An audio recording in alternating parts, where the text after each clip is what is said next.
ఏంటిది? ఎంత ట్రై చేసినా అసలు నిద్రే పట్టట్లా. ఏం చేయాలి? ఆహా, నిద్ర పట్టకపోతే ఏంటి? ఎన్ని సినిమాలున్నాయి టైంపాస్ అవ్వడానికి. పద చూద్దాం వెళ్ళి. సినిమా చూద్దామా? సినిమానా? సినిమా చూస్తే సాతాను శోధించుద్దని, యేసయ్య మాట్లాడని, పాస్టర్ గారు చెప్పారుగా పరలోక రాజ్యం కూడా వెళ్ళమని. వాళ్ళ మాటలు వినకు. సరే, దేవుడు మాటలే విందగాని, దేవుడు పాటలే విందగాని. పద. వద్దు, వెళ్ళకు. నిద్ర పట్టట్లేదంటే ప్రార్థన చేసుకోమని అర్థం. వెళ్ళి దేవునితో కొంచెం సేపు మాట్లాడు. దేవుడు కూడా నీతో మాట్లాడతారు. ప్రార్థన చేయాలనిపిస్తుందే. అవును, ప్రార్థన చేసి చాలా రోజులైంది.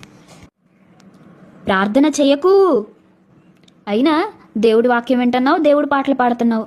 అది కూడా దేవుడి పనేగా. నిన్ను చూసి దేవుడు చాలా సంతోషిస్తాడు. పద వెళ్దాం. సరే, మళ్ళీ వచ్చి ప్రార్థన చేసి పడుకుంటాలే.